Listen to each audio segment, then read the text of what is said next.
everyone. How are you? It's nice to see you. Welcome. Welcome to Positively Spiritual. My name is Shannon Gilmore. Hi. Hi, hi, hi. Oh my goodness. So, oh my goodness. There's lots of stuff going on in the political front today, so I'm not expecting you guys to show up to these lives, although I would like you guys to, but there's a lot of stuff going on, so let's just be kind to each other, shall we? Let's be nice. All right. So hi, my name is Shannon Gilmore. Welcome to Positively Spiritual. This is your place to be, where you need hope, healing, help, restoration in a way that matters, in a way that counts, in a way that hang on a second. Yeah, I'm sorry, I'm just checking our group chat, waiting for our monitor to come in, or yeah, our moderator. So how are you guys doing?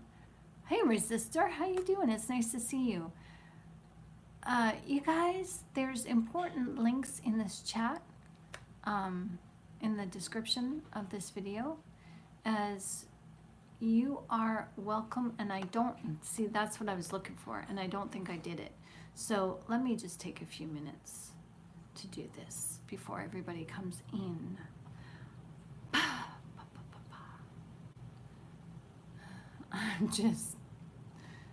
I just finished meditating. So I'm just kind of zen, like seriously, there's a dark cloud around me today of negativity, and I just and I went and meditated, and it's like I could have meditated all night. I was just like in the zone. I was just like, oh, felt good, felt really good. So didn't get any answers, but it felt good to just tap into my spirituality, just to feel, hi Go Dogs, how you doing? Zen is very useful. That's right, it sure is. All right, so I'm just going to type in, if you guys are on Telegram, you are welcome to join our private group. Okay, and here's the link for me, Telegram at SRNITYBLU. Just send me off a message and I will scoot you off a private link for our group chat. What is our group chat? Our group chat is on Telegram, and it's Positively Spiritual, and it is a private group, so if you look it up, you're not going to find it. And on this channel, we talk about domestic violence. I've got a list right here. We talk about domestic violence, sexual abuse, narcissism, and domestic violence. Telegram tips. If you guys are new to Telegram and you don't know what the heck's going on, we got something there for you too. Are narcissists demonic? What about the Christian narcissists? What about motivation and meditation? I put all the motivation and meditation videos that I've got going on this channel. We posted them in a group, so they're all grouped together, so you can just click and listen to your heart's content. We talk about narcissism in the Bible. I share with you free downloadables that I have written myself that you can just click the link and Bob's your uncle and you can download. Hey Scarlet Knight, how you doing? How are you doing? Okay, hang on a second.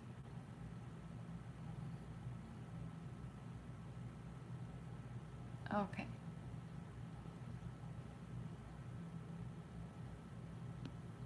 All right, so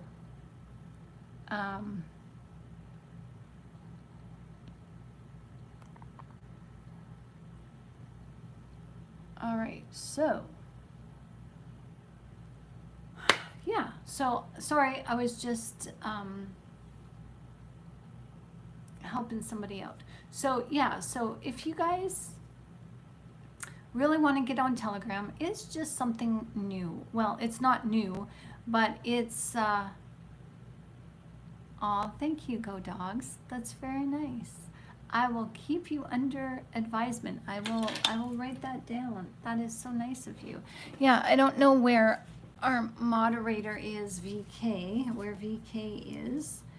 But yeah, she's our moderator, and so is Scarlet Knight Returns. She's my daughter, and she's been bugging me for a long time to moderate. So Scarlet had some free time tonight, so you'll see VK and Scarlet moderating tonight. So thank you.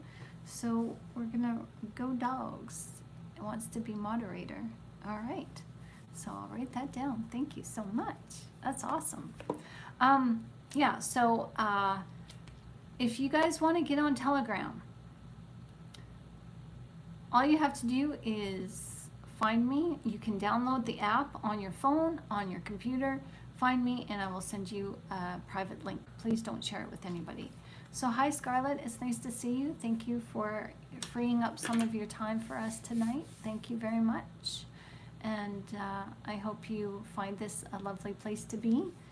And hopefully the bad guys don't give you too much of a hassle. No, we don't have too many bad guys on here at all.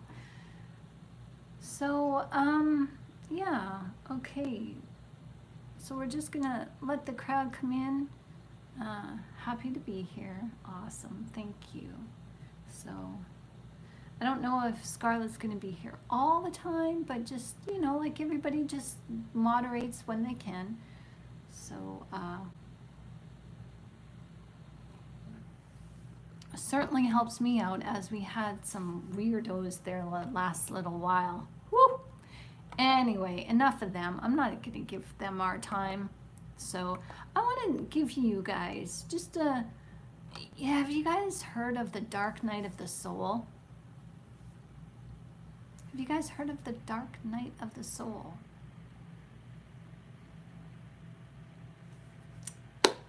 Well, it's something that we don't want to go through. It's something that you don't want to go through. You don't want to. You don't want to. Hi, ML. Nice to see you.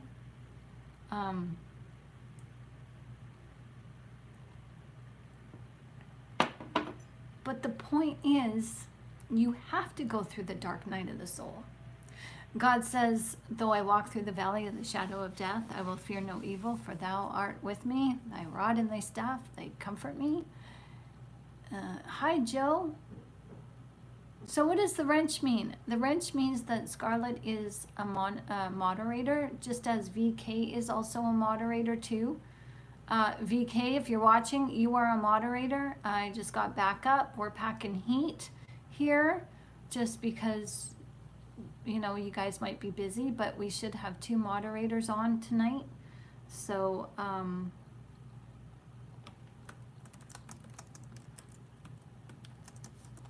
okay, so I just let VK know that she's a moderator too. So, hi, so is that what the wrench means? Yes, it just means that the moderator has the potential or the abilities to keep out the bad people. It just, you know, the moderator can silence you or boot you out. So watch yourself. Hi, Christian Brad Pitt. How you doing? Nice to see you. Yeah, it keeps the goons out. Exactly. So,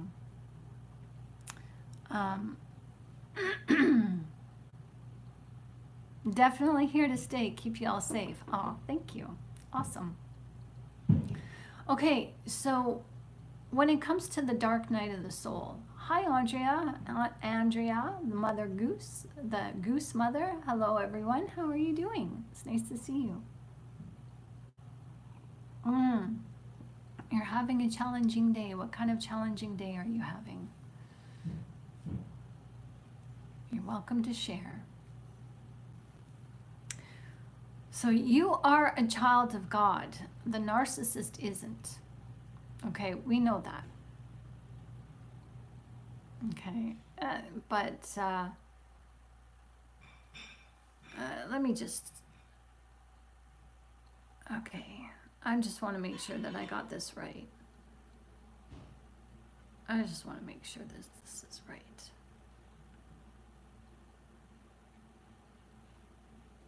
Okay, I don't know. Hi VK. Wow.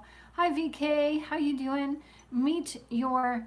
We got 2 moderators in the house today, so welcome. Hi, nice to see you. Just for backup, in case one of you guys has to leave early or whatever, there's 2 of you. So Scarlett is my daughter, so she's been bugging me forever to do this too. So you guys have fun, geek out, get along, talk, have fun. Love you too. Love you VK. Thanks for coming on and moderating. And I'm flying by the seat of my pants here too. I'm new at this, so please guys, I've got, I'm new. I don't know how to do this. I can't moderate myself, and I need moderation. I need to be moderated. Oh my gosh. I need to take a course in YouTube. Frick's sakes. I mean, Scarlett was talking to me about Twitter today and how I'm posting wrong. I'm not doing it right. So I was just like, what? A post is a post. And she's like, no, you got to keep up with the algorithms and you got to do this to satisfy the algorithms. And I'm just like, oh my gosh, like really? So, Resistor says, I love your mom. Oh, thank you. We love you too.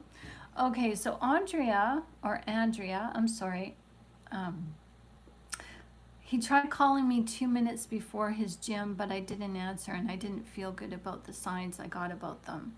Okay, so, yeah, I got some signs today that something wasn't right. Okay, so I'm reading this backwards. So I have high intuition and I had a bad feeling based on signs that my boyfriend, who has been going to CrossFit gym, is still in contact with a woman who he is having off-putting conversations with. Ooh.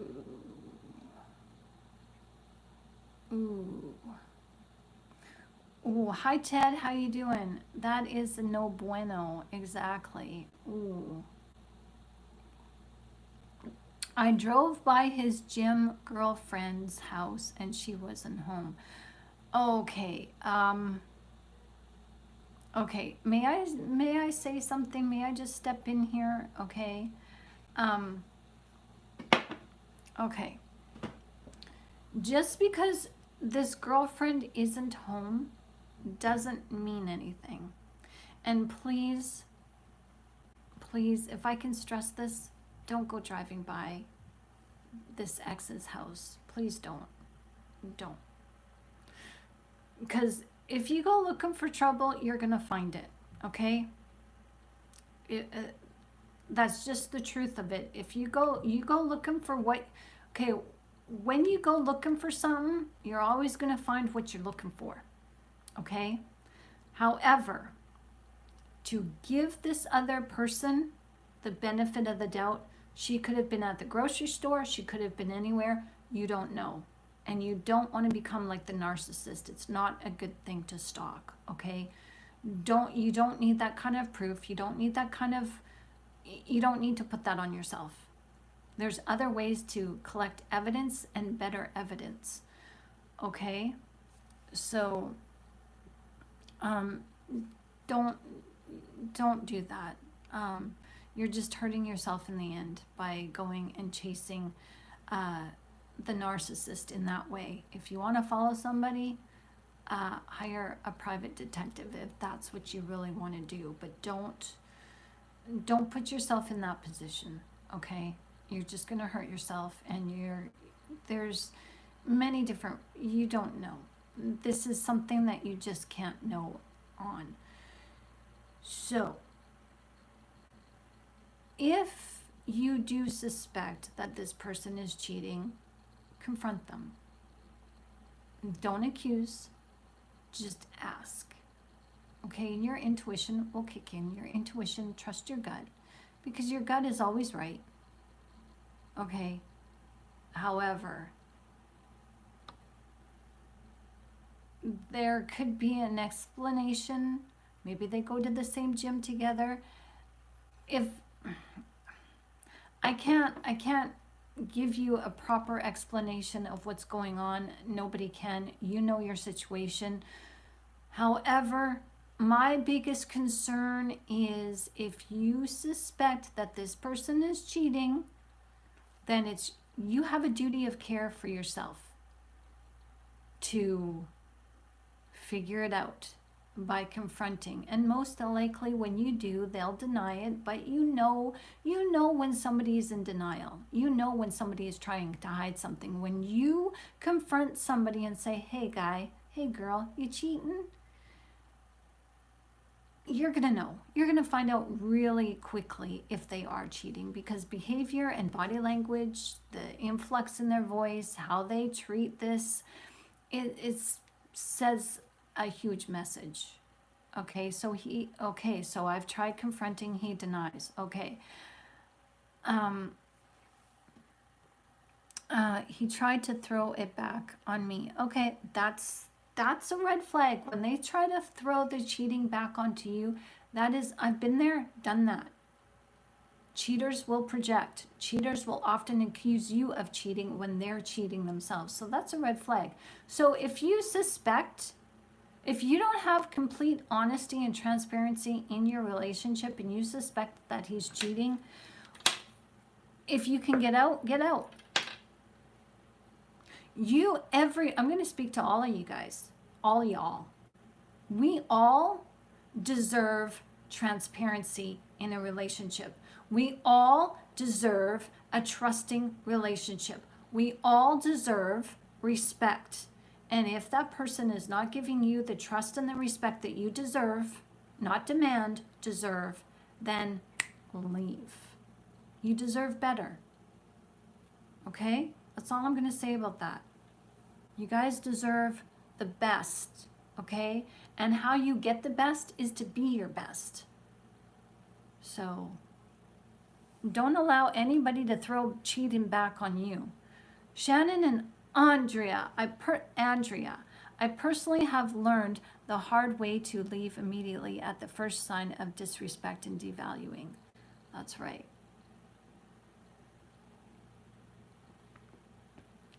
Yeah, it's a hard lesson to learn. That's right. Okay, so my friend who checked his gym today left a note on his car saying, "How is your workout with Marie Eve?" Which which isn't okay. Okay. Thanks for the hearts. Thanks for the hearts. Thanks for the love. Love back to you guys.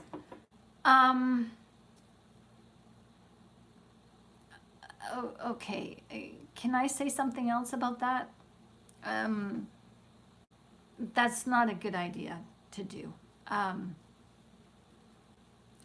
I know your friend has your best interests at heart, but that's just going to stir the pot, make it more difficult, and there's better ways to confront a person. There is better ways to confront a person. This is not how they do it, how you do it. And, you know, have you guys heard of the let them theory? It's, if a person is going to cheat, they're going to cheat. You can't stop them. Okay, that's just the way they are. It's not once a cheater, always a cheater. People have their reasons for cheating. And normally those reasons are something going on with them deep down inside that they can't get fulfillment from themselves or outside of themselves. It has nothing to do with you. Nothing. However, if somebody's going to cheat, they're going to cheat. You can't stop them. So just let them do what they be doing. Let them cheat. And you take the high road and leave. Take steps in your life. If you're not able to leave right now because you're financially, dependent on them or whatever it is. Know what you know. And get yourself ready. Prepare yourself to leave that relationship. Am I right, moderators? Am I right? Am I right on this? Like, am I right, everybody? Like, I'm not trying to be right, but if this makes sense to you, please step in, because we're here to help Andrea, and I don't want you making a mistake, girl. I don't want this become speaking from experience here. I challenged a narcissist who was cheating. Okay, I challenged it. I had evidence and I challenged it. I didn't get the answers I was looking for. Didn't get the admission. But when I really did challenge this person, I almost got beat up. It almost got physical. So this is why I'm saying, please be careful. If you know, you know. If there's an unspoken rule here that when you're having intimate relations with somebody, they can spiritually feel the other person backing away. And they can feel when somebody else's, a stranger's energy enters that energy field of the person that you are having intimate relations with. It's just the fact. Just because we can't see it with our own eyes doesn't mean our spirit doesn't know. Our spirit does know. And if you know, and if you suspect, then it might be time for you to seek a different, avenue and get out of this relationship, because it doesn't sound healthy. It doesn't sound healthy. Please thumbs up, guys. Thank you, VK. Didn't mean to put you moderators on the spot. I love your interaction. Like, VK, when you interact with everybody, I really love that. Like, really, I'm giving you props, girl. And you too, Scarlett. This is Scarlett's first day, and oh, you're so nice. Very nice, Scarlett. Thank you. So, where are we here? So don't mind me. I'm coming off of a Zen. I'm coming off of this meditation. I just felt I've been feeling kind of all day, and now I just feel good. But you've said that before. Do you have something with Lorena Bobbitt? I don't think people remember who that is. That just dates you, Ted. Seriously, you're making me look old too. Stop it. I'm just kidding. All right. Hey, Sigma, how you doing? You've got to be willing to accept God's blessings. Ooh, see? You got to be willing to accept God's blessings, to accept, miracles, and be willing to let go of your past and forgive others for any miracles to happen. Are you willing to do any of that? Ooh, well said. Well said. Yeah, I know you're trauma bonded, and my concern is for your safety, okay? That's the bottom line. Just please don't go chasing, don't go chasing waterfalls. You guys know that song? Don't go chasing waterfalls. You know that song, TLC, right? Yeah, you don't want to go chasing something because you don't know who that person is. You don't know that that third party. You don't know if she's got brothers or sisters or people who would...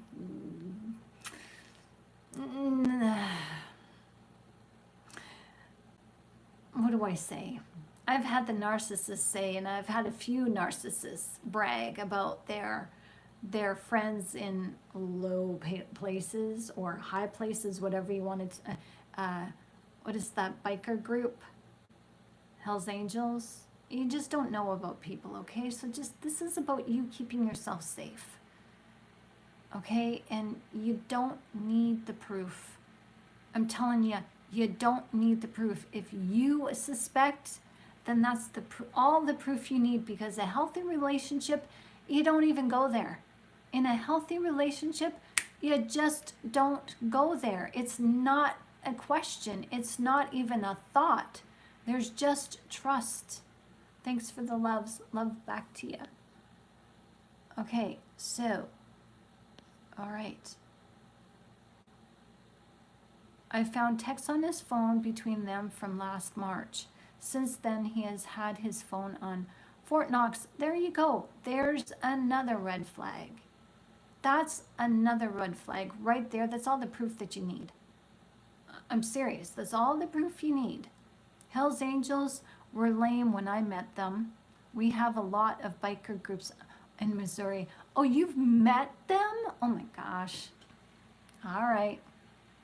I was just like, when my bestie, my best friend, told me that she married the mob. I'm like, what? She goes, yeah, I was only married to him for 2 weeks. I was just like, what?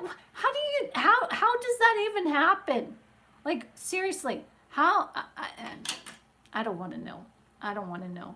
I don't personally, I don't want to meet a biker woman. I really don't. I don't know if we would get along. I'd be like, mommy, like yeah, that's just a whole different life for me, man. Ooh, mostly dirt bags, convict dirt bags. Wow. Yeah, see, but my ex-husband, he lived in BC before I knew him, and he's like, yeah, I have friends, and I know some biker guys, and I can take them out. I can, how they brag, right? And I know it's just all talk, but still, you don't need that don't invite that kind of garbage into your life. I'd say this person, he's talking to his ex, and I know this is common, but the thing of it is, if you've been, okay, here's the situation, and I understand where you're coming from, Andrea, because, it just doesn't make sense. Somebody is an ex for a reason. You only stay friends if you have kids together, right? Why are they exes? If they're still friends, if they make better friends than lovers, what is it? Why are they turning to this ex and not you? Like, you're the one who has the close relationship with them. And this is the thing. See, people take sex for granted. Sex is very, very sacred. And men and women bond with each other through this. Narcissists don't. Narcissists, they're looking for that bond through sex, but they can't bond. So that's why they can jump around and play musical beds.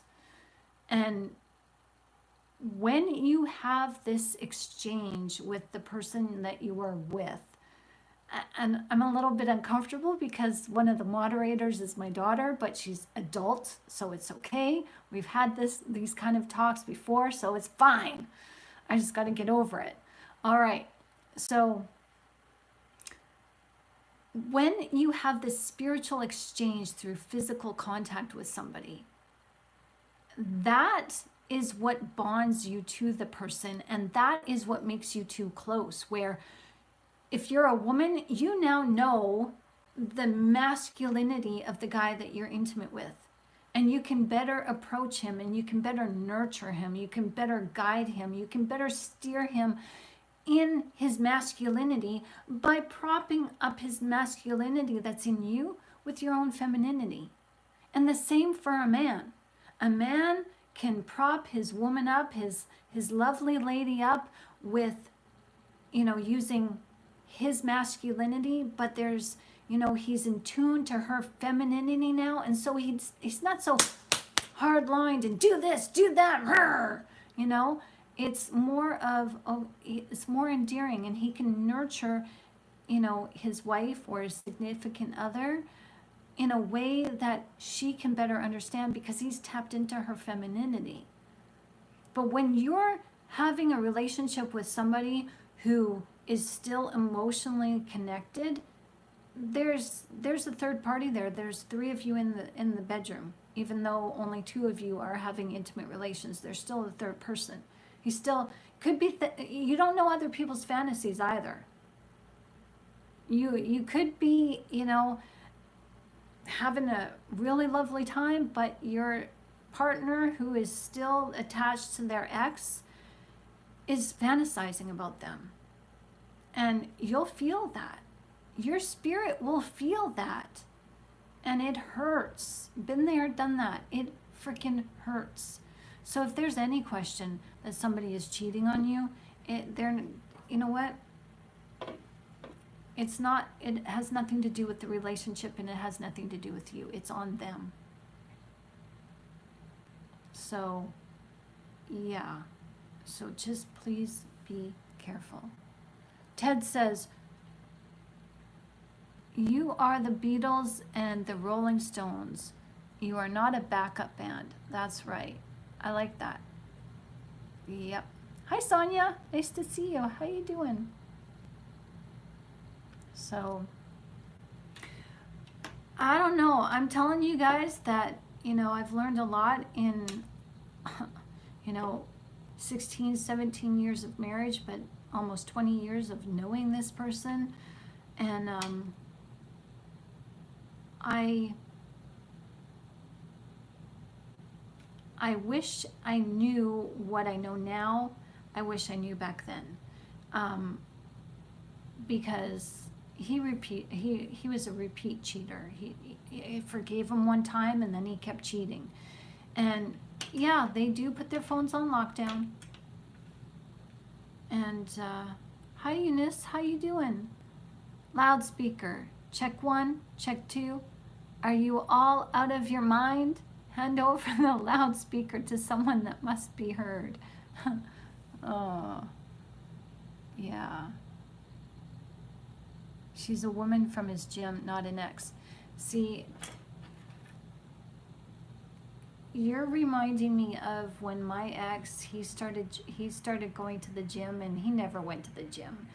And 15 years of knowing him, he never went to the gym, and then all of a sudden he started going, and he started going in his blue jeans. And I did look up the gym, because we lived in a small town, so I looked it up. And the girl was drop dead gorgeous. The owner, her and her husband owned it, but she was there all the time. That's why he was going. So, and they have multiple phones, yep. Doing the best I can, Shannon. Thanks for asking. Oh, good. Hi, Dana. How you doing?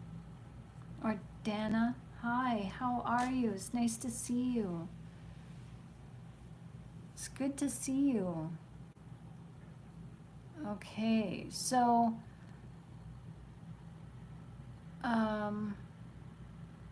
he seems to be attached to married women. Let him do that. See,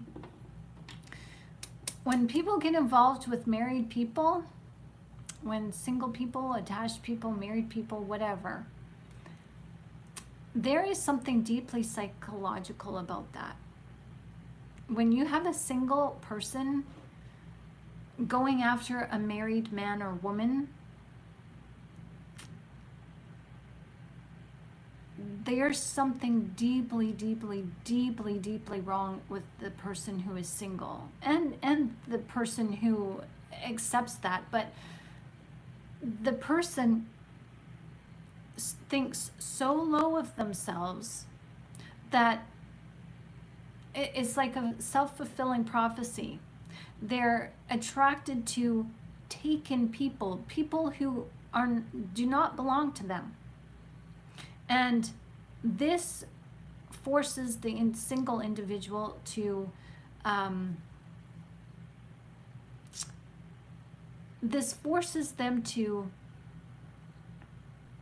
not accept responsibility, but also it causes them to reinforce their low self-esteem of, see, nobody wants me. It's a self-fulfilling prophecy. It's like, it's it's narcissistic, and it's a way to try to get the guy by controlling the man or the woman, like try to get the guy or the girl by controlling them, saying, oh, you won't leave your wife for me, you won't leave your husband for me, aw, and it's like, then the coercion and the control starts. This is a control thing because the person does not believe that they can attract somebody on their own with who they are, because they don't know who they are.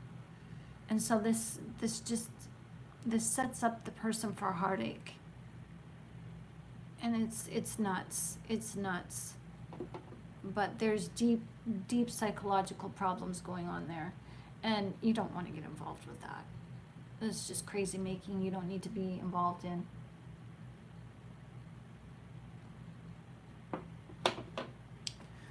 So,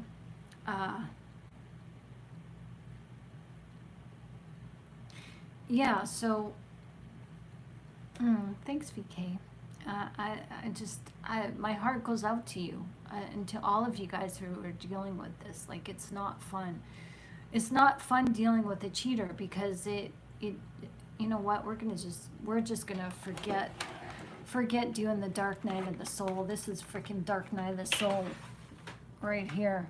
Freaking dealing with, cheaters and marriage and all of that. That's freaking dark night of the soul stuff. So as far as I'm concerned, so let's dig into it.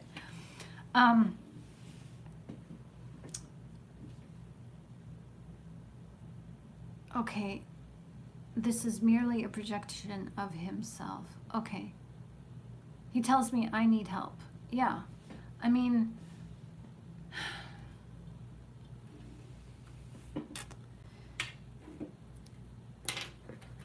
somebody who cheats. Okay. This is the perfect time to bring up this topic. Have you guys ever known a hoarder?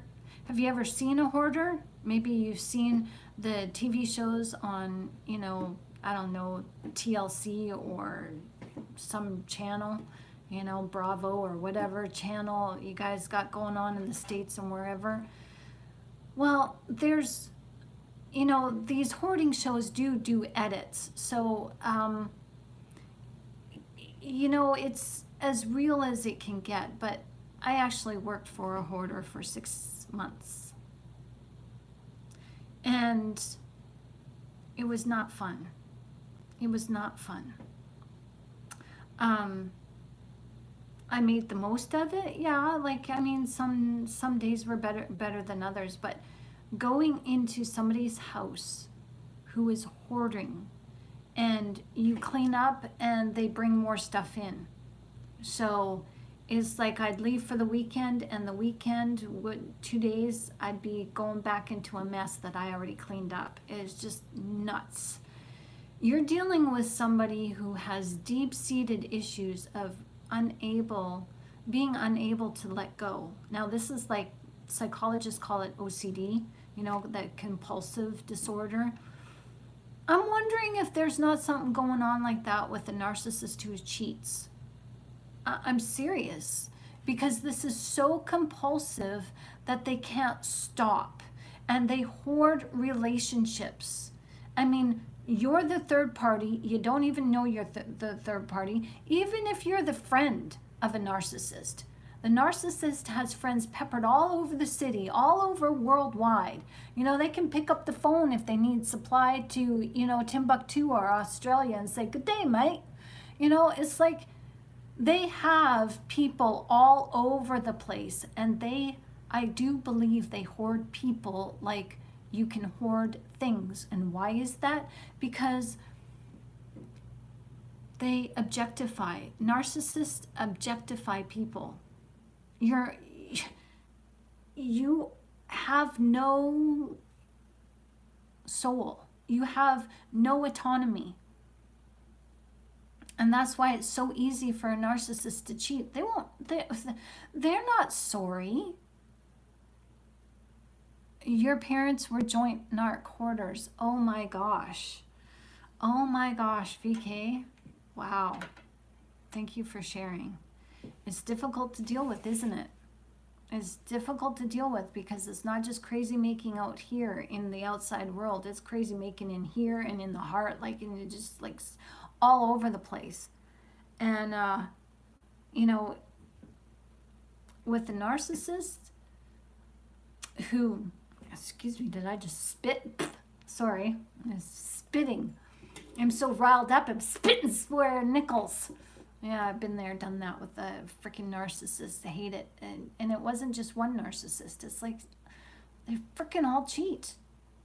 You know, if not right away, eventually, give them enough time, they'll freaking cheat.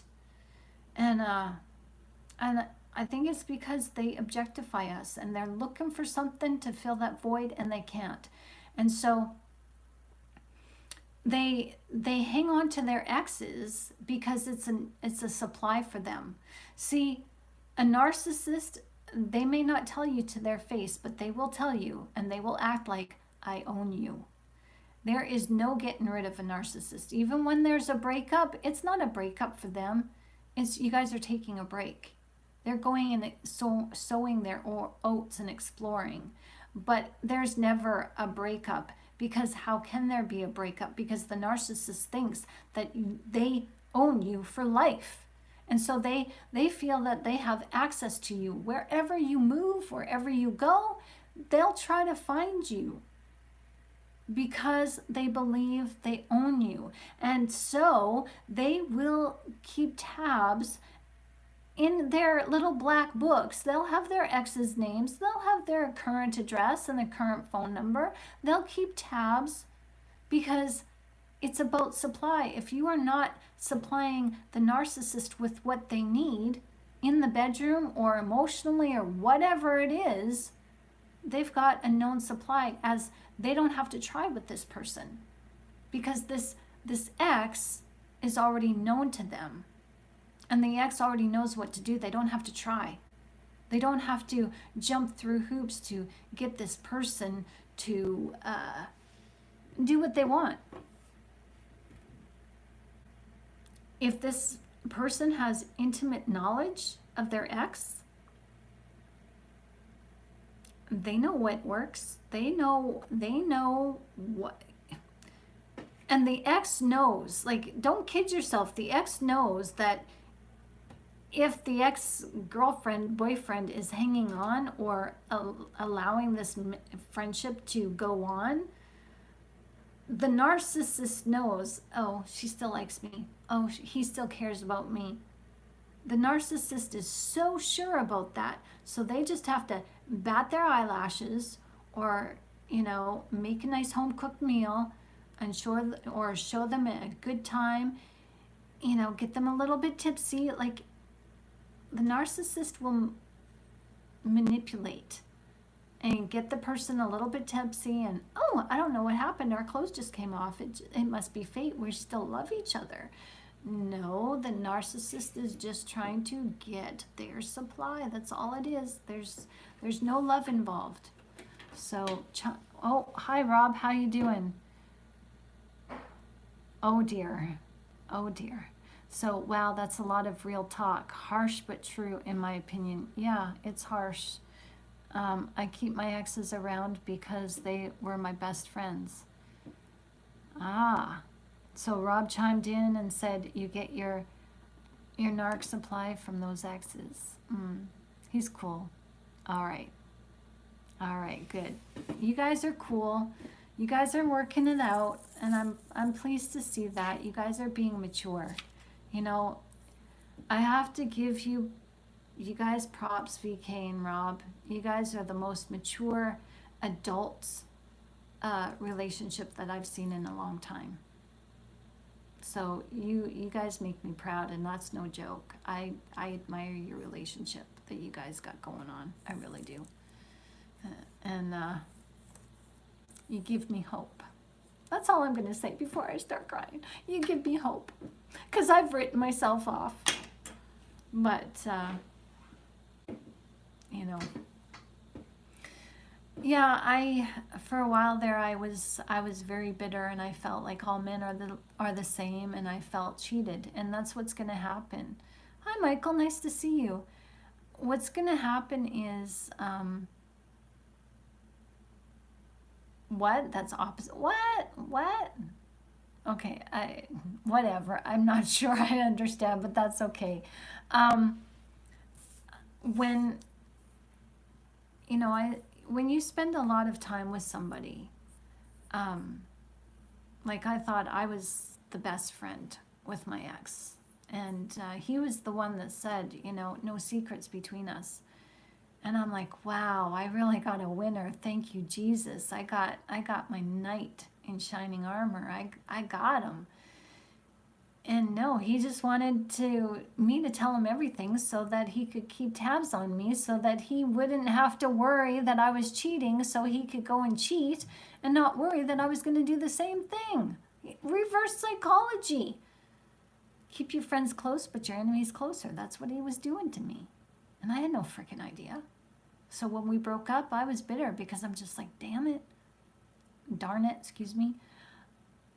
I thought he was my forever guy. And then it turned out he wasn't. I'm like, I can't do this over again. And I go into this dating scene and meet narcissist after narcissist after narcissist. And I'm just like, I'm done. I can't do this anymore. I can't. And I started becoming bitter, and I felt cheated. I'm like, God, I have so much love to give. The right man, we all are, we love the narcissist to the moon and back and beyond. We give them our all in all, our unconditional love. We freaking do everything we can. We put them first before we put ourselves first,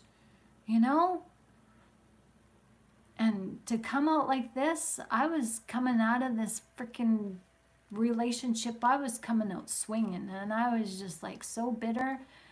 But now it's like, okay, I'm personally in a good place, so I'm good. But I can relate to that bitterness where you just feel cheated. You're just like, where's the relationship that I'm due? Where is it? This isn't fair.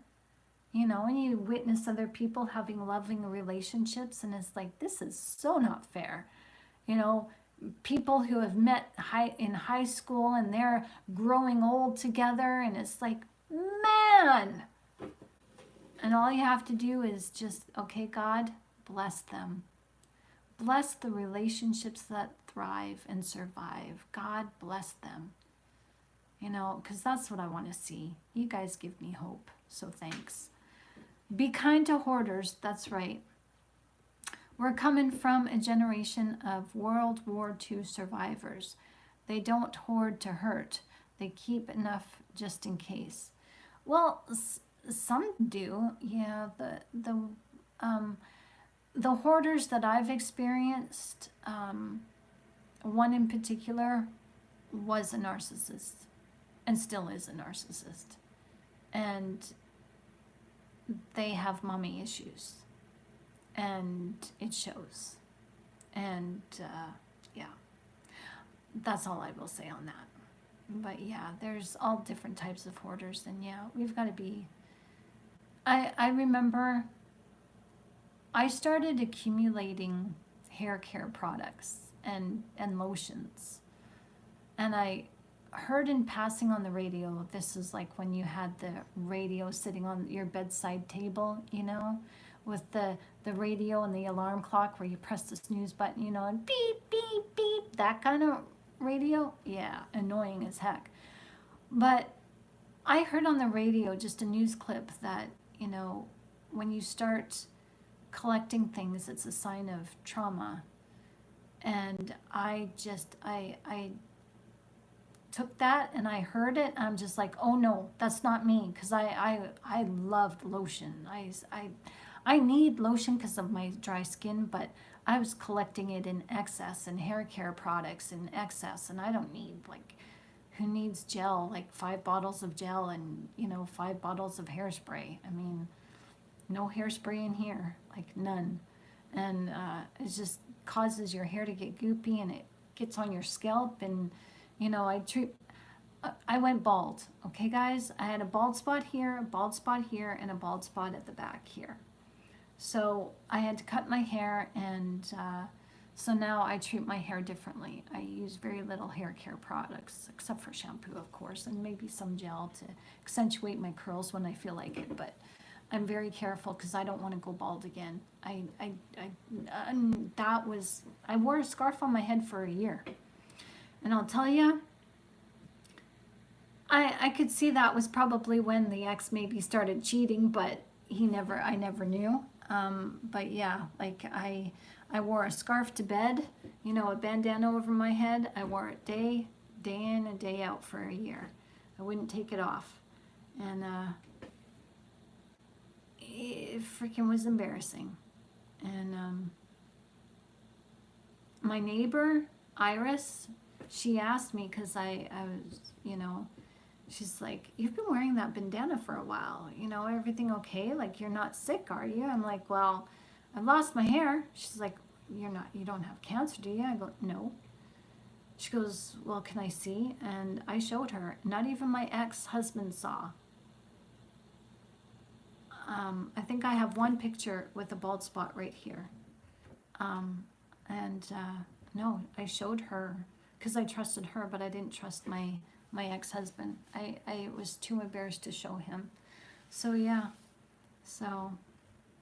Alopecia is not something. It's a lot of women are going bald, and it's from the frickin' products in our food, as well as the products, hair care products, but it's also the products in our food. Eat your blueberries. Eat your antioxidants. So, yeah. And stay away from processed foods. So, I'm glad it's back. Me too. Thank you. Yeah, it was freaking embarrassing. So,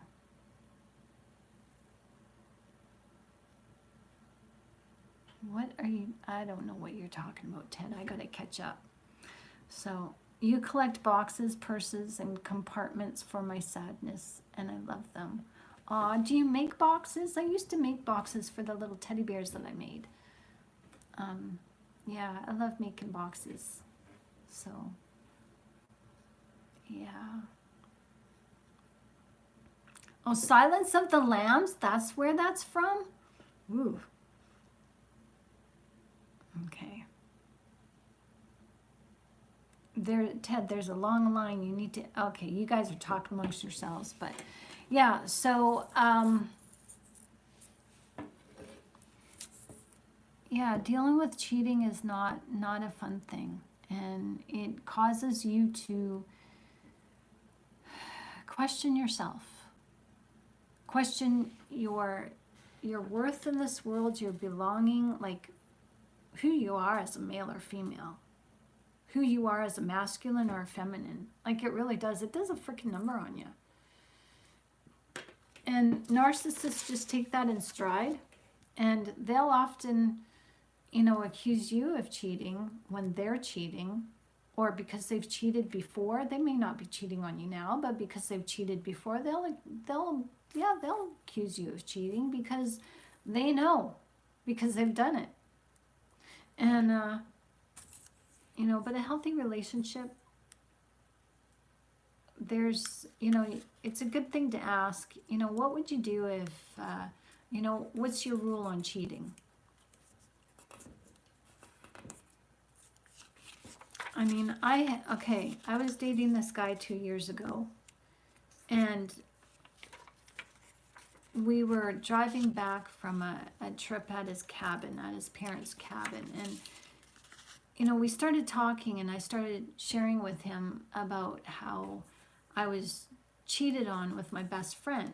My best friend cheated on my, I'll say, husband. He was common law, and she cheated with him. And so my boyfriend I was telling this to, he asked me, so what did you feel? Like, what do you mean how I felt? And he goes, well, I go, he says, well, would it be okay if,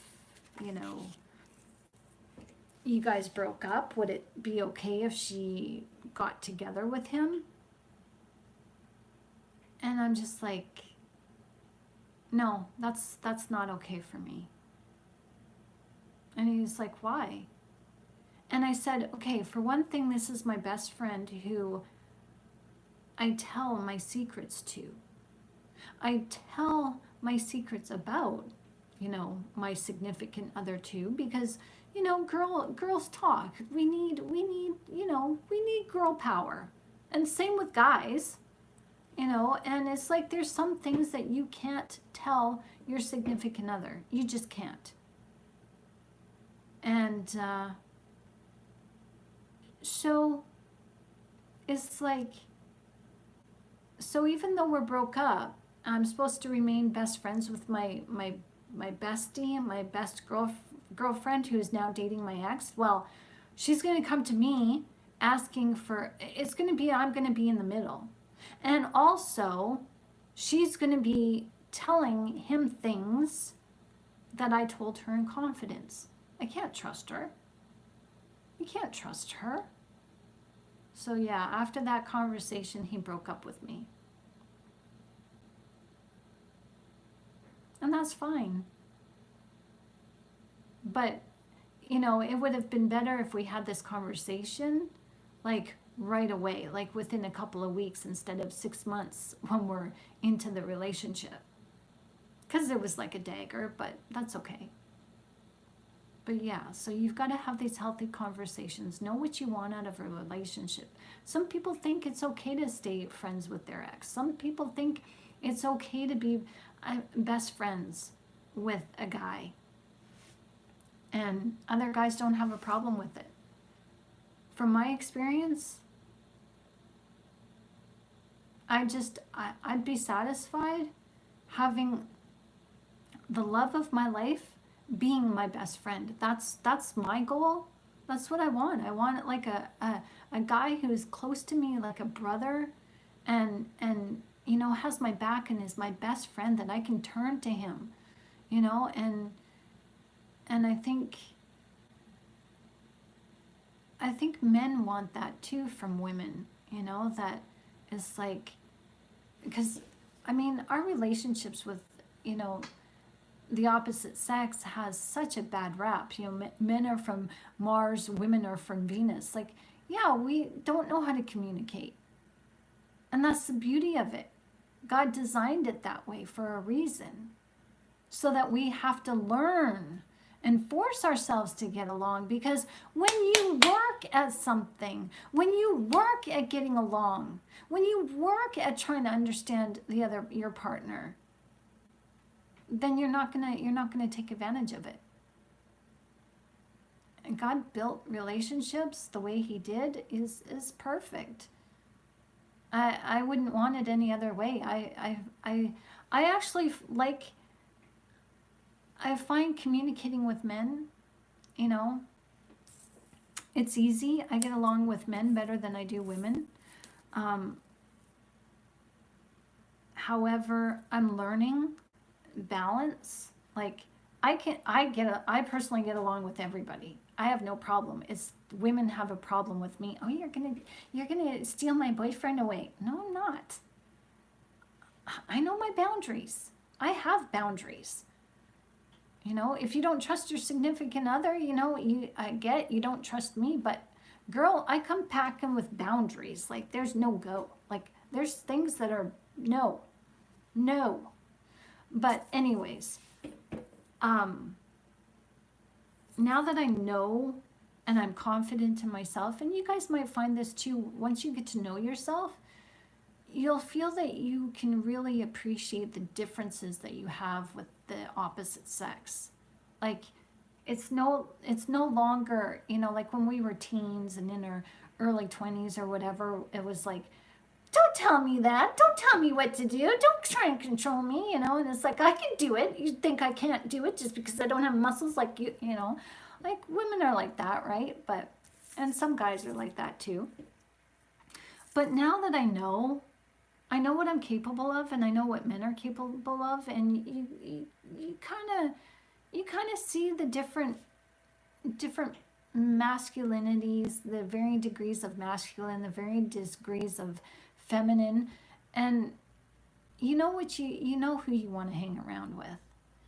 And you start to really appreciate the mindsight, the insight, the foresight that men and women carry. And it's like, wow, I can really learn from you. And you allow yourself to be submissive.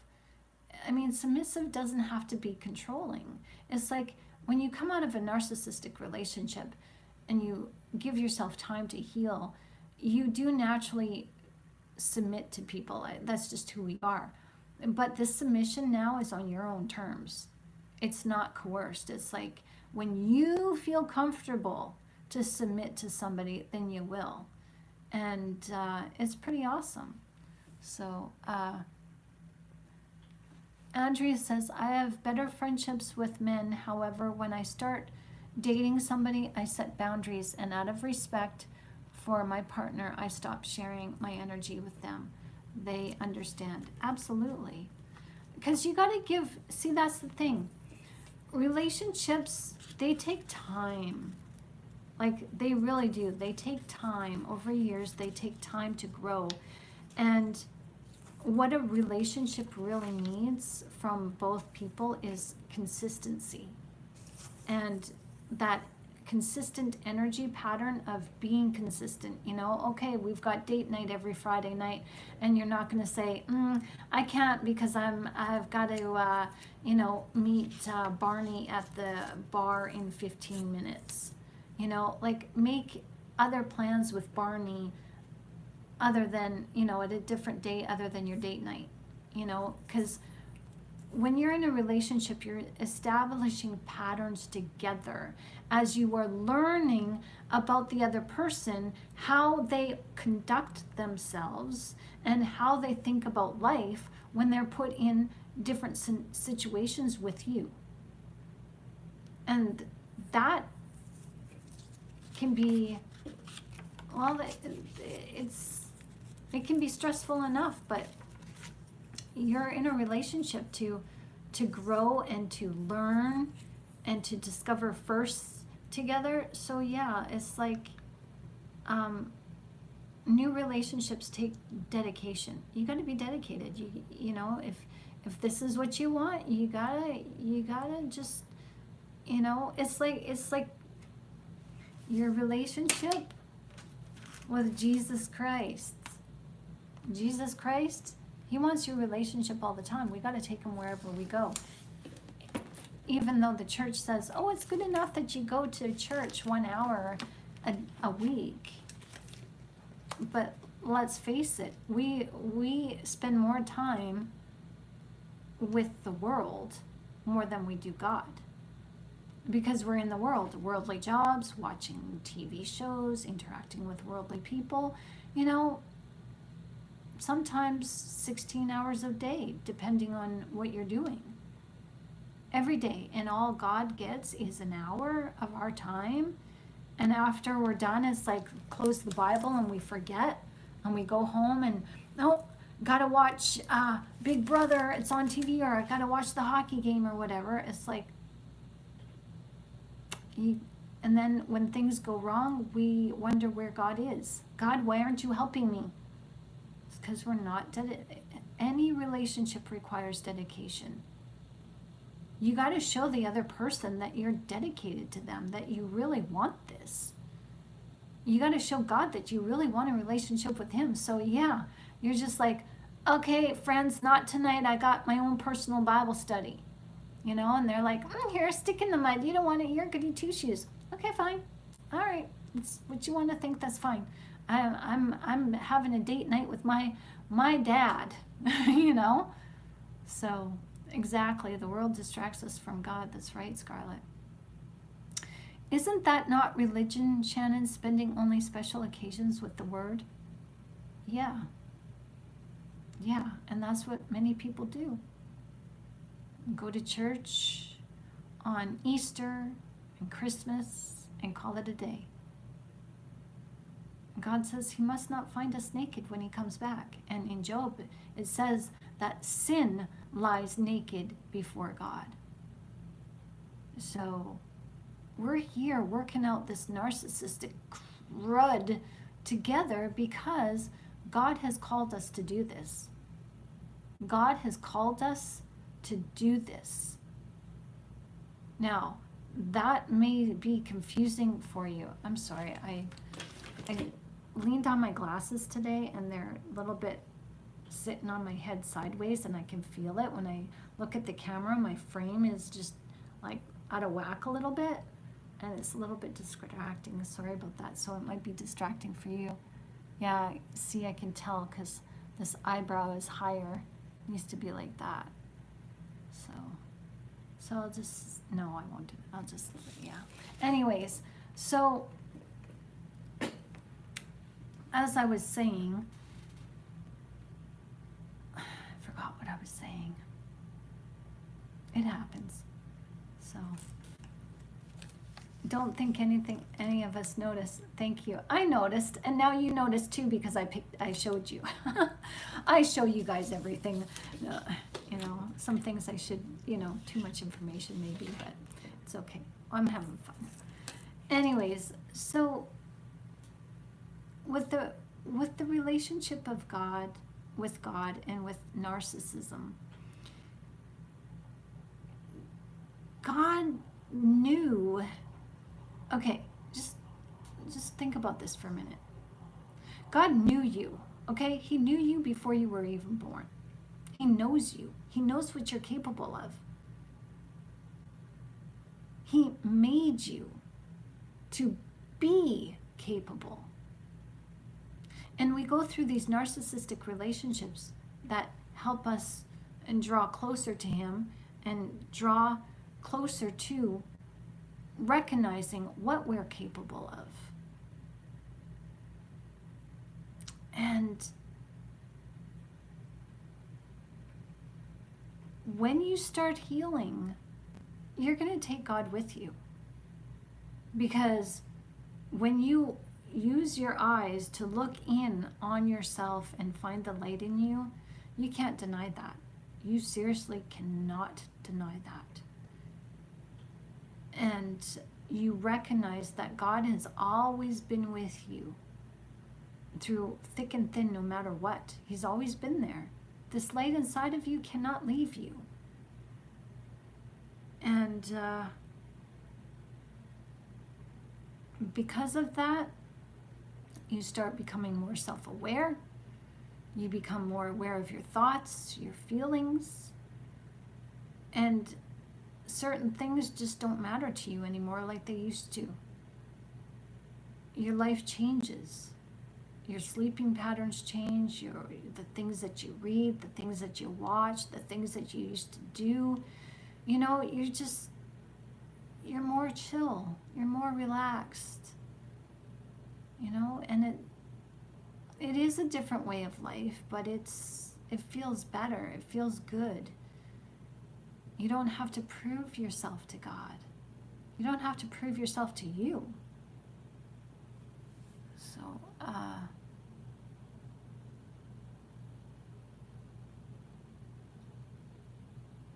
yeah.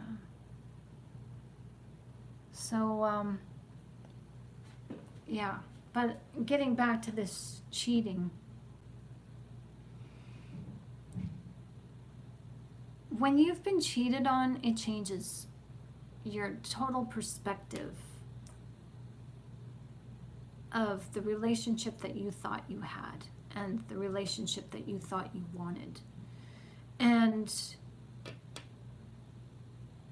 you have to be willing to understand that just because you married this person, or you're having intimate relations, or you're in a relationship of some sort with this person, they aren't you, and they don't think like you. And communication in a relationship, any relationship, is key, because, you know, just because you think you guys are on the same page, people change. And a narcissist, well, they always, you know, they're always changing the goalposts. They're always moving those around, right? And Shannon, I cannot wish any trauma, or wish away trauma, sorry. It is hard work to heal. Exactly. I wish we could wish it away. Or seriously. But again, when you freaking have to work at it, that's when it matters most to you. When things are meaningful, things are meaningful for you when you have to work at it. And it's darn hard, but once you get there, nobody can take this away from you. Not even now. Nobody can take this away from you. You're winning. All of you guys are winning. And it's hard because it matters. That's right. It is hard work, and that's because it matters. It's hard work because it matters. Write that down. It's hard work because it matters. And a narcissist is not willing to work. They're not willing to work at the relationship. They're not willing to work on themselves because they lack empathy. It's like they go around and saying, well, that's your problem, not mine. That's your problem, not mine. If you say, well, I feel hurt when you say that to me. Oh, that's your problem, not mine. Or, you know, I really feel like we should stay home tonight and just talk about this because I have a problem with you working 12 hours a day. We have a family and I married you, not your job. And I want you to make sure that you're, you know, we're a family first before the job. Well, that's your problem, not mine.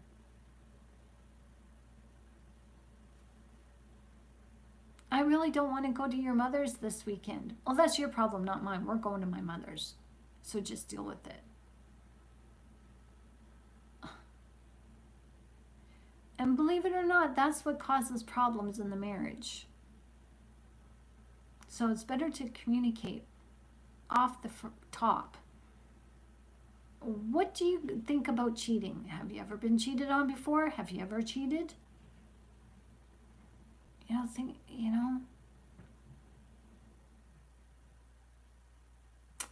We got to have these hard conversations with ourselves and with each other. Thank you, VK. You read my mind. I was wondering when you were going to do that. Thank you. You read my mind. Or maybe I read yours. So, yeah, if you guys want to get in on Telegram, get in on our private chit chat. Everybody here that's on this chat right now is pretty much in our group, and you guys are welcome to take this conversation and form your chit chat in our private group. But please don't share the link with anybody because we want to keep the narcissists out. So I feel uncomfortable with his friendship to this gym person. But that's something I have to work on, he says. Well,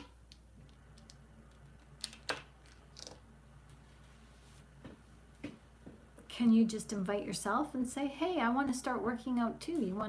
Let's work out together. See what he says. See what he says. Thank you, VK.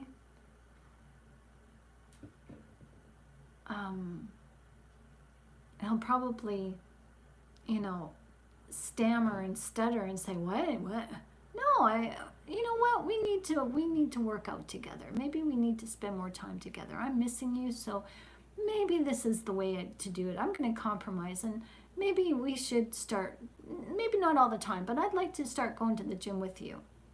I want to work out. I need a workout partner. See what he says. Oh, he'll backpedal in a hurry. And I'm not saying that you would go and work out, but just test him. Test him. You do that, what Shannon is saying, really? Oh my gosh.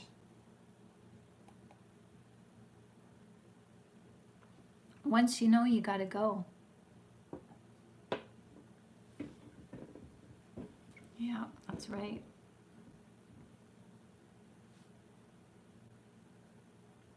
Yeah.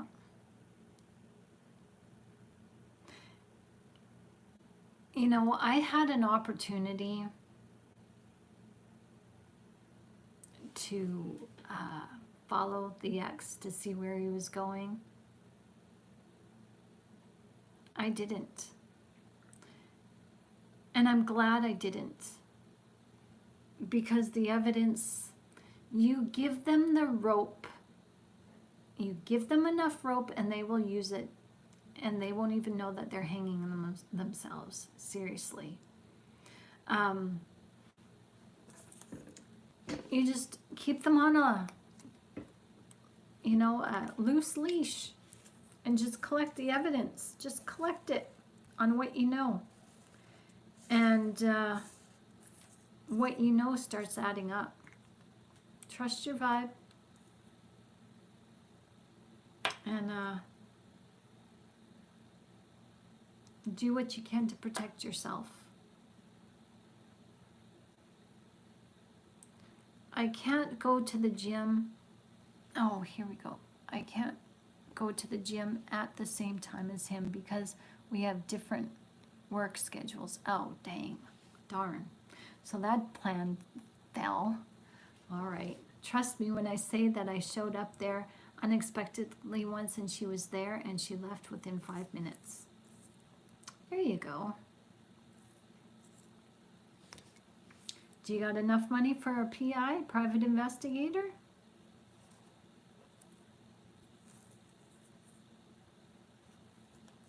If you're married, that might be the best route to go, because then you can use the evidence in court.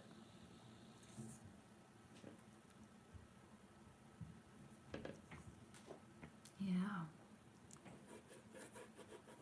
But I'm not an expert by any means. Please don't think that, I'm just sharing with you guys what I know and with what my experience was. And you do what you have to do to keep yourself safe. You wouldn't want to cheat. Frick. If somebody and see, this is part of my trauma. Somebody's lying to me. If I sense that somebody's lying to me, I will freaking jump through hoops. I will write down, I will, keep in mental gymnastics of what was said over the phone. I will, no, they said they were going to be here at 8 o'clock. They're not here. It's now 10. Where were they? And I'll read into what they said, what they didn't say, and I will collect the evidence and I will find the evidence. And that's why I say, careful. Because what you go looking for, you're going to find it all the time. You will find it. So be careful what you go looking for. Because it's there. You may misunderstand it, but it's there. Because your ego will grab a hold of it and twist it to suit the narrative that you want to hear. And it's totally different. Sometimes it's totally different. I've done that. I've accused people of lying to me. And I've walked away with egg on my face. And God has told me so himself. Stop slandering that person. Stop it. So there's the truth that if you go looking for it, you're going to find it. There's the truth, but then there's also the truth as how your ego wants to perceive it. So, and I'm not saying that anything about you, Andrea, or Andrea, excuse me. I'm not saying anything about you. I'm just saying that for me, there's two ways to play it. So now I just, let things go. Don't judge and let it ride out and it will work itself out. If somebody is being mean to me or, like rude, cheating, whatever it is, if somebody's lying to me, it will come out. It always does. So that's the way I see it now. I don't have to go and prove, who a person is truly will eventually show up. So that's why we, God-loving, God-fearing people are meant to be consistent. Let your yes be yes, your no, no. Any excuses of the evil one, you gotta have consistency. You got to be consistent in your relationships, your friendships, whatever it is. You got to be consistent with yourself. You know, there's a psychology has it where the reason why many of us don't challenge ourselves, are not successful, because we're used to letting ourselves down. And we're not hurting anybody if we let ourselves down. Who are we hurting? We've already been hurt before, so this is just a self-fulfilling prophecy. And so,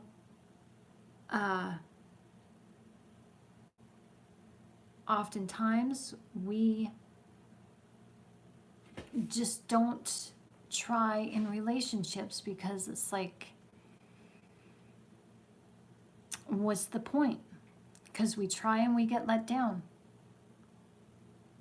But the point is, you're not in a real natural relationship. You are going through a narcissistic relationship where you try, the narcissist will let you down, and you will let yourself down because you're trying on false pretenses. You're trying with false motives. You're trying for and fighting for a relationship that is eventually going to end, because when you're in a relationship with a narcissist, never expect it to be long term. It's not forever. A narcissist gets into a relationship knowing full well that it's not going to last, because they don't want it to last. They're just using you as a comfort until somebody they think better comes along. Hey Sigma, how you doing? The only assumption does is fortify the walls of the prisons you've built in your mind. Well said. I like that. Dimitri says, cheating seems to be their biggest supply and deepest revenge.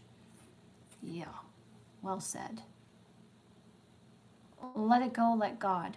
Yes, well said. But it's so difficult.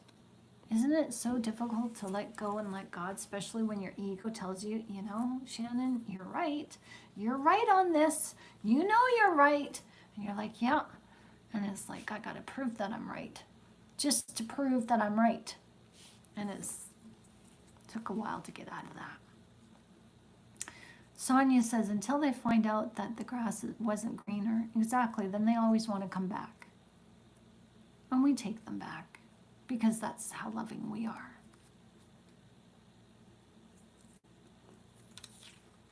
But with a narcissist who is a cheater, and they get found out from you, they'll continue to cheat. They'll just be better at not getting caught.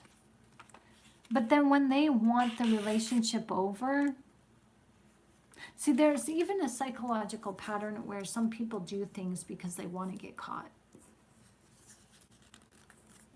Because they're so cowardice, they don't have the courage to stand up and face and tell the truth. They will actually allow themselves to get caught. It's kind of like okay, it's over. I don't have to jump through hoops anymore. I can stop living this double life. And they expect you to deal with the consequences. It's almost like the narcissist is saying, well, you know, this wouldn't have happened to you if you would have just let me cheat. If I wouldn't have gotten caught cheating, then you wouldn't have this upheaval and we wouldn't be splitting the proceeds of the house, and you wouldn't have to move out, or I wouldn't have to move out, and you know, you wouldn't be crying and feeling all this, you know, so it's your fault. Pretty sick and twisted. Sigma says, when you find yourself justifying situations and things when you need to question your motives and your intentions, locate where it is broken and fix it. That is an inside job. No one can help you. Well said. Well said. So you guys know. And, you know, it's the worst form of betrayal, being cheated on. And by a narcissist, It's, I would say it's even worse because they lied to us at the very beginning. They've been lying all the way along. All the way along. They've been lying. And the lie, the cheating starts before they even take their clothes off. Or even form a relationship, a friendship with somebody else. Because the narcissist knows full well that the relationship they get involved with you with, it's not lifelong. It's not for keeps. It's until their curiosity about you runs out, or curiosity about another situation rises to the surface. So when you find out that you're being cheated on by a narcissist, and you figure out that the narcissist didn't have any intentions in the beginning to be loyal, because they're not loyal to you because they lied. So that makes it even more hard. And then when you do find a relationship that is worthy of your trust or worthy of trusting, you can't give that trust. So it's important for you to work that out before you get involved in a relationship with someone. Hi, Joe. How you doing? I was told that if my dog pees on the lawn, then I will be asked to leave. She's not going to put up with that. Oh, really? Wow. How old's your dog? So maybe you can train your dog to go on a pee pad.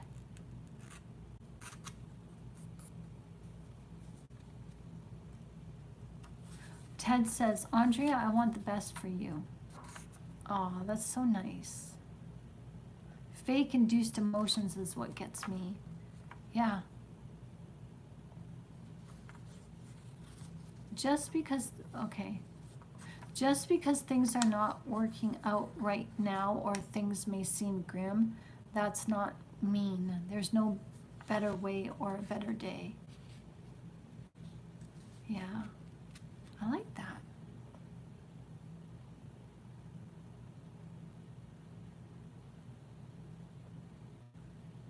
Yep, we do have to take responsibility for our decisions. Hi, Tynette, how you doing? Where is it supposed to be? The bed? Exactly. Yep. So I'm thinking that this lady friend of yours, Joe, doesn't want pee stains on the green grass, because female dogs do. There's a lot of ammonia in the urine, and it burns the grass, and I'm thinking that's why she's saying that. But there's ways around that.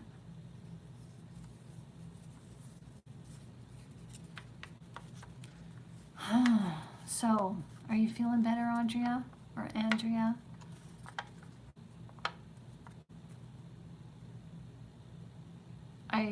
I take her to the alley. It's all weeds. Okay, cool. Are you there now, or are you on your way there? Or are you planning on going there, Joe? Have you left for your trip yet?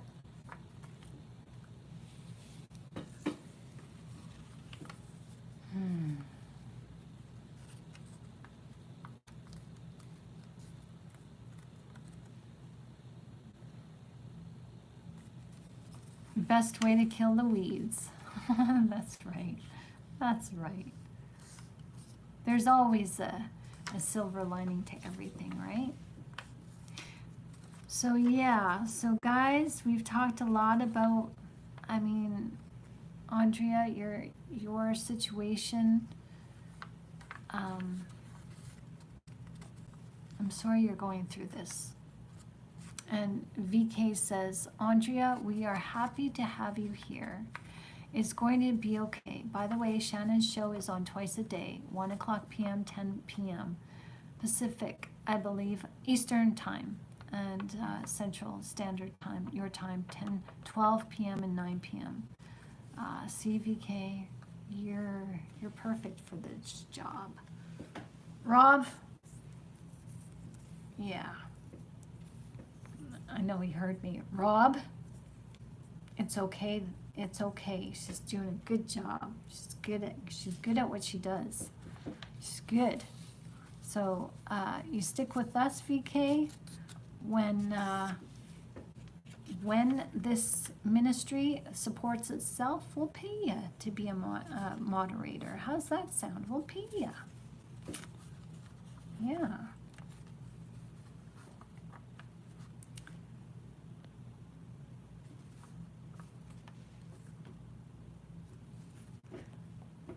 Okay, you are either a wheat or a tare, right? Are you planting seeds, the fruit, or not? That choice is yours to make, no one else, and your circumstances are your decisions. Wow, you've been through this. That's right, Sigma.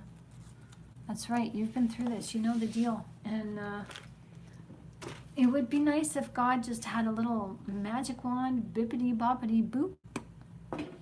And, oh, of course, 3K. Got to share the love. Yeah, when this channel supports itself, we're giving back to the community, and we'll give back to the moderators who help. Yeah, we'll put you to work. Give you some money, sideline money. Of course. We pay it forward here. We support each other. So as I was saying, yeah, what was I saying? That's right, God is not a magician.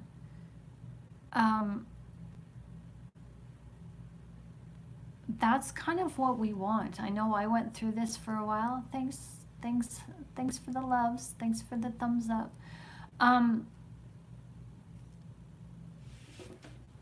When I first started, figuring out what narcissism was, exactly, to help with their possible future monetization. That's right on. When I first started figuring out what narcissism was, I was asking God. I thought he would make everything right. I didn't expect that I would have to work at this. I really didn't. I thought he would change the narcissist to suit me because I thought I was innocent. And I didn't cheat. I gave him my best.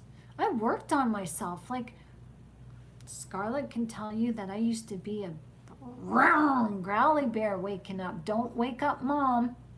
Don't wake up, Mom. Everybody had to tiptoe around me. If I love sleeping in, everybody had to tiptoe around me and be quiet in the house.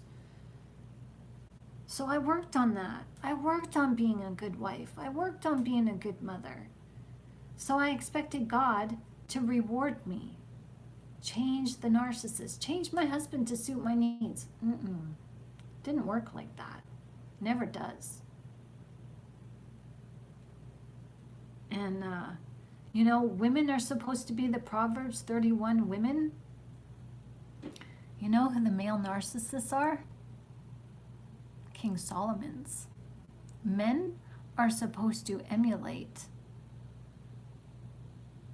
Who do you think? The King of Judah. Women are supposed to be Ruth, and the men are supposed to be the King Judah. And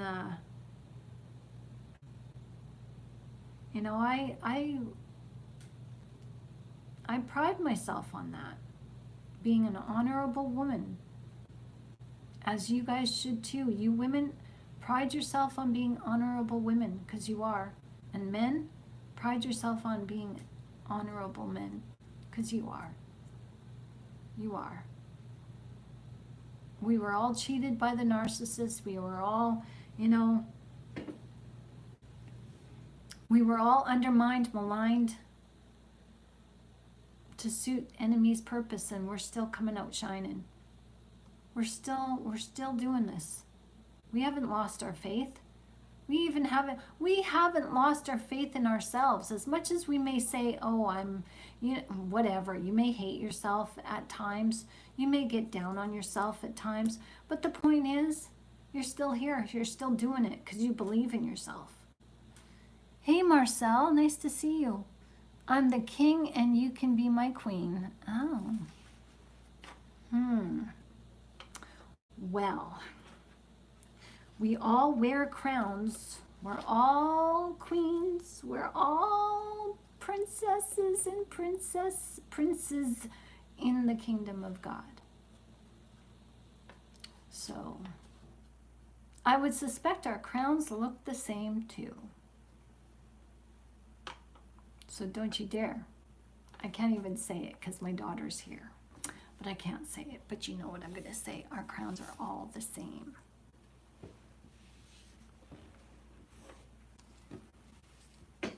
So, yep.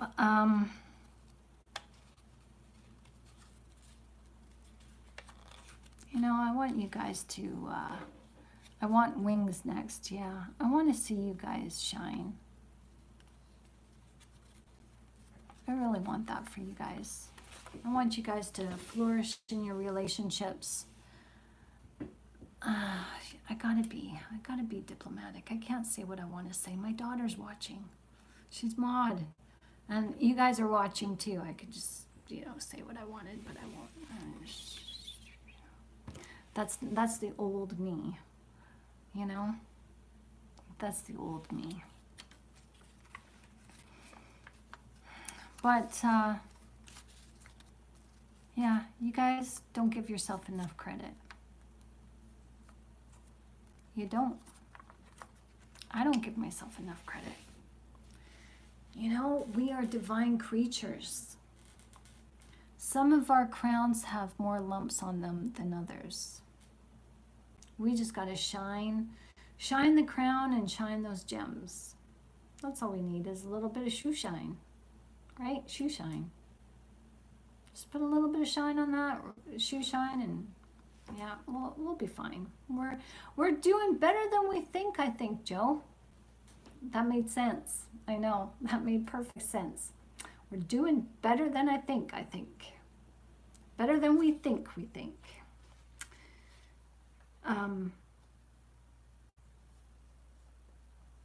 Yeah, I know we don't give ourselves enough credit. I know we don't.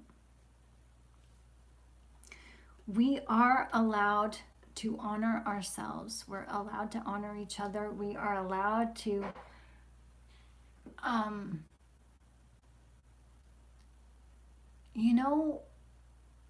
the relationship that you have with God, the reverence that you have for him.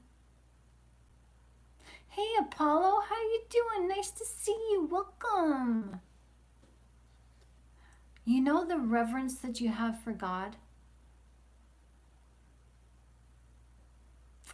Well,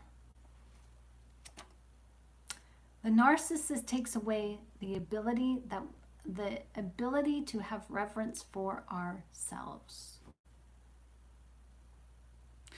We are supposed to treat ourselves with reverence.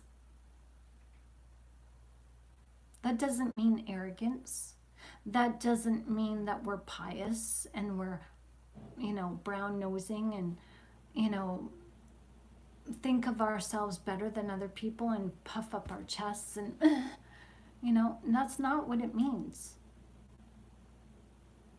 To be reverent for yourself, and I'm guilty for not being reverent for myself either.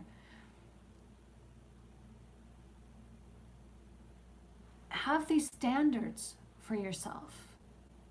No, you're not going to do that. You're not going to say that. You're not going to think that. You're not going to feel that. You're not going to, disempower yourself. You've got standards. Hi, Jake. How you doing? Do you trust the pharmaceuticals and hospitals these days? What do you think? No, we're being shown to trust Jesus, as Jesus is our doctor, as that's what Jesus says. He didn't come here to heal the righteous. He came here to heal the sinners.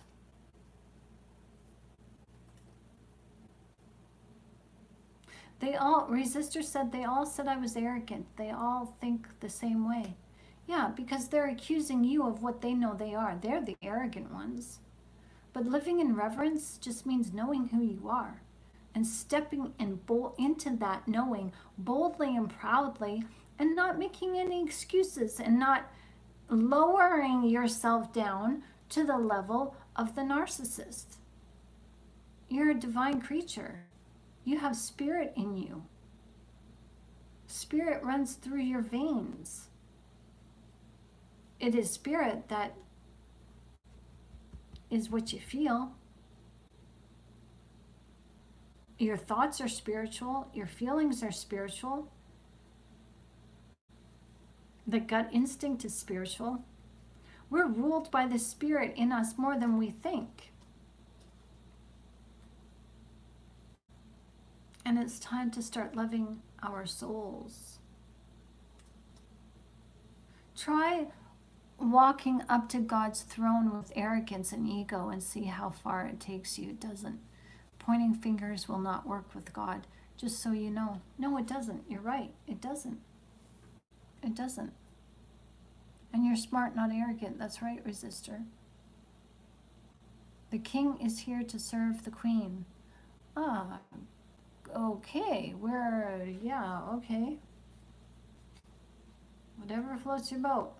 You're here to listen. We don't talk like that here, and I'm single and I'm loving it, okay? I'll just be clear.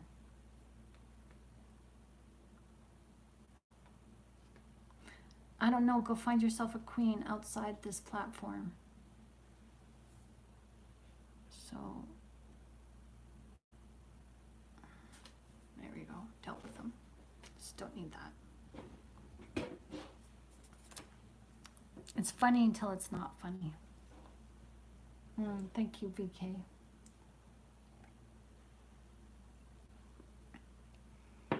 So, sometimes people come in here just, trying to be funny, and it's fine. Being funny is fine, but carrying it like that and keep going, is just, I'm not here for that. So, yeah, I liked what Sigma said, try walking up to the throne room of God in arrogance. It doesn't work. Because we walk up to the throne room carrying our egos, and it doesn't work. That's why our prayers don't get answered. And I'm so freaking guilty of that. Thinking I'm praying to God, not realizing that I'm carrying my ego around with me. As soon as I ask God for something, the ego catches onto it and says, no, you're not worthy. So there I am, wrestling with myself in my prayer time, walking away, waiting for God to, I wonder when God's going to do this, and it doesn't happen, and then I get frustrated, and then I defeat myself and lash out at myself, and God, why isn't this working? God! And I'm just like, I must be just, God doesn't love me. I mean, oh my gosh. Yeah. But you're one with God. You've got the light inside of you. Sorry. You got the light inside of you. You are allowed to be reverent. You're allowed to hold your standards high. And you're allowed to not demand, but you are allowed to let people or show people how you want to be treated and expect nothing less. Now that's not meaning, oh, dear one, wash my feet. I had a bad day at work today. Wash my feet and rub my toes. That's not what I'm talking about. I'm talking about if you have no sex before marriage, treat yourself in reverence for that. No sex before marriage, and let your significant other know that that's a standard you're not going to lower yourself for. And if they can't wait, they're not meant for you. That's reverent behavior because you're honoring God with your body. And that's what it means to live a repentant lifestyle. To honor God with your body. To be reverent to yourself, towards yourself. Okay, so say you had, a gambling addiction and you've worked on that. It's no longer addiction. You no longer gamble. Well, you meet somebody who does, hold yourself in reverent standards. No, I'm sorry, I don't gamble. But if you do, that's fine, but I'm not going to go to the casino with you. Like you don't, and then if somebody's like, oh, come on, you're a lightweight, or you're whatever, you're a stick in the mud, you're goody, whatever. It's like, okay, well, we're just two different people on two different paths. You go your way, I'll go mine. Thank you, but no thank you. Hold your standards high. Don't let go of all that repentance that you have worked on for anybody. Unevenly yoked is unevenly yoked.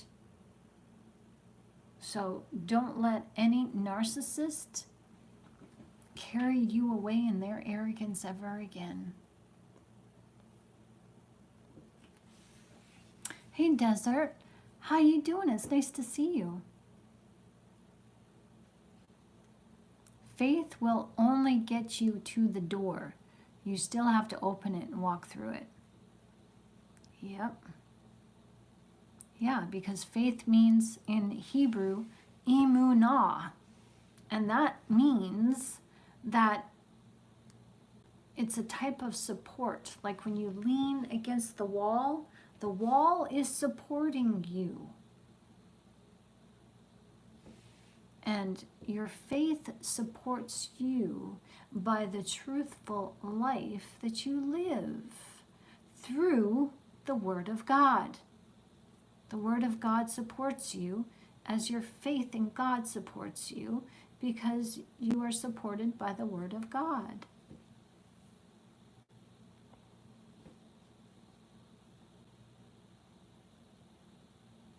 So faith without works is dead, right? Yes, but it's not our works. It's by honoring God, by living His works. That's what the ministry of Jesus is for. When Jesus says, when you look at someone with your eye, what does he say? Cut it out, because it's better to get into heaven eyeless or with one eye than have both eyes that, give you over to sin. Now, Jesus isn't saying this literal. He's saying, stop peeping. You use one eye to look through a peephole, right? So stop being a peeping Tom. Stop spying on people. Mind your business. That's what he's saying. Mind your business. Don't covet. Don't use your eyes to look at somebody who is not properly dressed, if you know what I mean. Like, just because somebody's walking around with cleavage and short shorts on doesn't mean that you have to look. You can look away. That's what Jesus was talking about, and that's what it means to live a repentant lifestyle.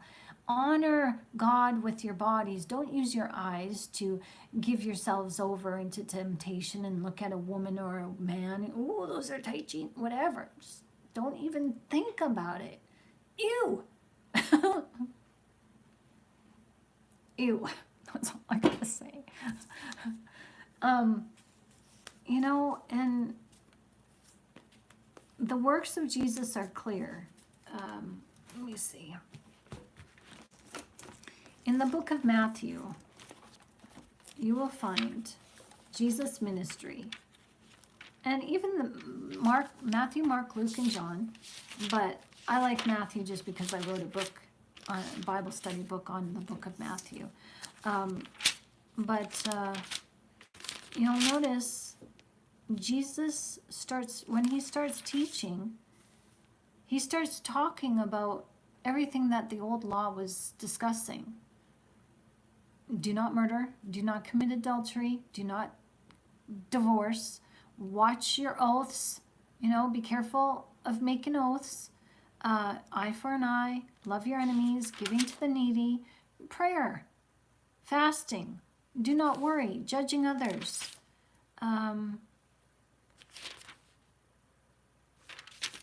Yeah, so,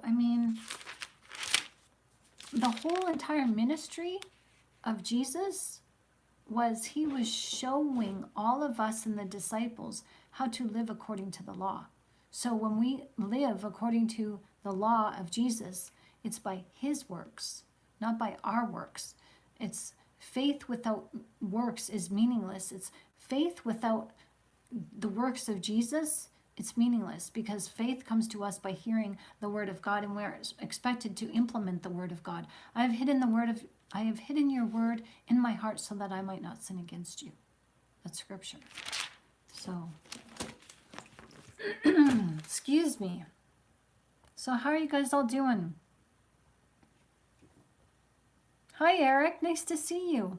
You do not need to work to become spiritual. You are spiritual. You need only to remember that fact. Spirit is within you. God is within you. Julia Cameron. Oh, have never heard of her before. Thank you. Yeah, well, Jesus does tell us that we are the light of the world, or we are the city on the hill. He's the light of the world. We are the city on the hill, and we house the light of the world. So, Julia Cameron. Write that down. What is not cool? Oh, I missed that. Okay, Sonia says he would do that. Oh, Sonia. Okay. Faith is things hoped for. Amen to that. Okay, he would do that right in front of me, even slapped someone's rear end, and my kids saw it. Not funny. Oh, that totally is not cool. Wow. Sorry to hear that. Yeah, see? There's just no boundaries. They treat, see, a relationship, when you're in a relationship, you are catering to the Jesus in that other person. So you are reverent to that other person. And they're reverent to you because they're catering to the Jesus in you. Ah, see? Now I want a boyfriend. just to implement this, but you guys can implement it, and so guys, all right, it's pushing 11:55 here. I think we need to call it and say goodnight. So I want you guys to thank VK and Scarlett, and I hope you two did a wonderful job. Thank you, and I hope you guys will be back. I mean, you guys are perfect for the job. Thank you both. I couldn't have done this without the both of you, so thank you very much. And Joe says, sorry about my earlier comment. I don't like it. Then I should stay away. What? I never noticed anything, Joe. You're good. So thank you, VK, so much. Thank you, Scarlett. Thank you, everyone, for showing up tonight. And it's so nice to hang with you guys. I have a confession to make, okay? You moderators, you guys make me nervous. I'll just say that. You guys make me nervous. I have to get over it. So please come back. Please moderate some more for us. We love you. So you guys are good at what you do. So thank you very much.